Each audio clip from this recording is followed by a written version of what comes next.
Au menu de votre édition, des ruches connectées dans l'Aisne, nous verrons qu'une start-up a inventé un système pour suivre l'activité des abeilles à distance. Ils ont à peine 15 ans et sont à la tête d'une mini-entreprise qui vend des produits fermiers locaux. Dans le Vaucluse, nous rencontrerons des collégiens qui participent à l'opération nationale Entreprendre pour apprendre. Mais avant, intéressons-nous à ce jeu pour enfants qui donne une seconde vie aux bouchons en plastique.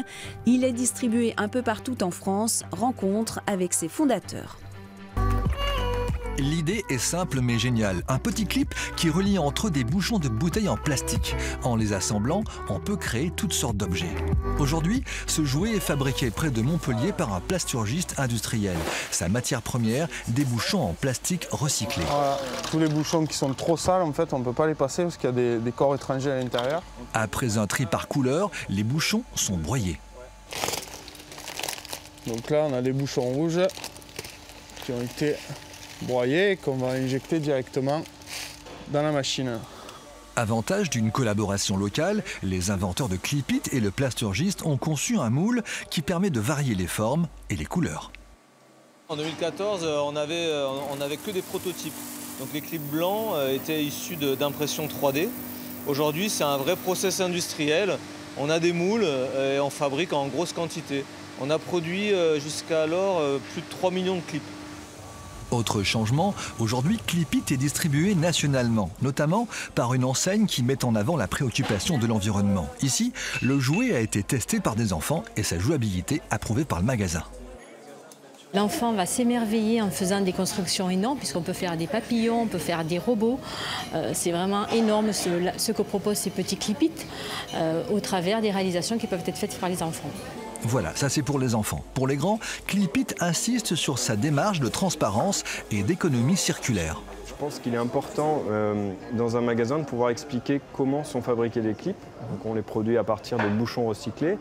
Et qu'est-ce qui peut advenir du jouet une fois que l'enfant va être lassé du jeu ou voilà, on en a marre de jouer à Clip-It. On sait qu'on peut redonner toute la collection de bouchons à l'association partenaire Bouchons d'Amour.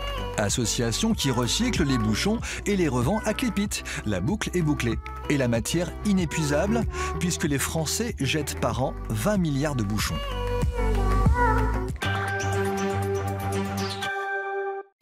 Chef d'entreprise à 15 ans, dans le Vaucluse, des collégiens d'une classe de 3e ont créé une mini-entreprise qui connaît un certain succès.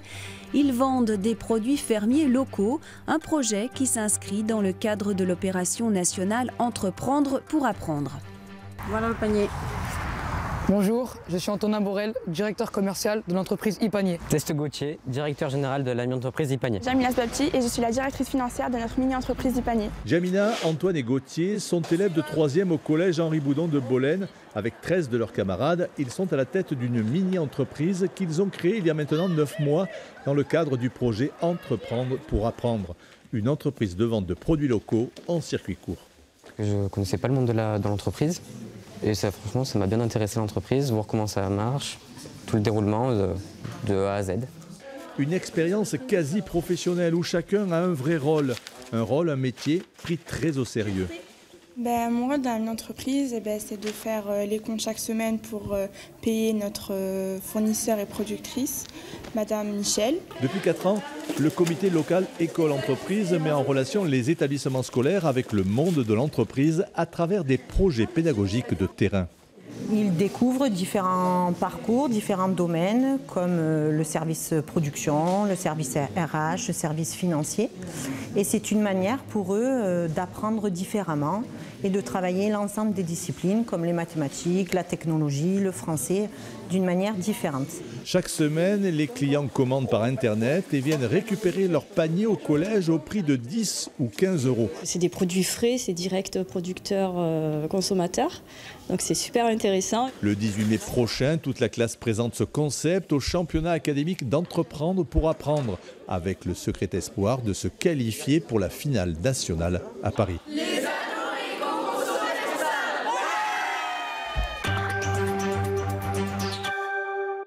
Et pour terminer, à l'ère d'Internet, même les ruches sont connectées. Dans l'Aisne, une start-up a inventé un système qui permet de suivre l'activité des abeilles à distance. L'apiculteur peut ainsi déceler d'éventuels problèmes dans la production du miel. Jean-François Villers, apiculteur installé à Chavignon, possède 800 ruches. Alors donc là, je suis en train de regarder où est le couvain et je vais placer mon appareil à l'intérieur pour suivre l'évolution de la colonie. Le couvain, c'est l'endroit où pondent les abeilles. L'appareil mis au point par la société saint-quentinoise Osteby permet de connaître des informations capitales pour le suivi des ruches. Le besoin est vraiment venu des apiculteurs, aussi bien amateurs que professionnels, au sein de l'association Au Monde des Abeilles, voilà, en expliquant un petit peu leurs problématiques, surtout leur taux de mortalité. Voilà, chaque année, ils perdaient un tiers de leur cheptel, plus les vols de certaines ruches. Voilà. Donc il fallait essayer de trouver une solution. Toutes les heures, pendant quelques millisecondes, les boîtiers transmettent des informations sur le téléphone portable ou l'ordinateur de l'apiculteur. C'est toujours une comparaison de deux courbes, la température, avec un curseur qui est mis à 33 degrés, température du couvain, et une hygrométrie. Un essaimage en préparation, un trouble à l'intérieur de la ruche sont ainsi détectables beaucoup plus précocement. Ça leur permet d'être beaucoup plus réactifs aux apiculteurs et d'anticiper leurs actions. Donc là, pendant la période hivernale, pendant 6 mois, l'apiculteur ne va pas ouvrir sa ruche, il ne va pas savoir ce qui s'y passe. L'intérêt d'avoir les capteurs et notre solution directement à l'intérieur va permettre d'alerter l'apiculteur en temps réel et permettre d'ajuster, si besoin, ses actions. Et la production devrait rapidement essaimer. 1000 boîtiers sont en cours de fabrication. Osteby espère équiper 300 000 ruches dans les 3 ans à venir.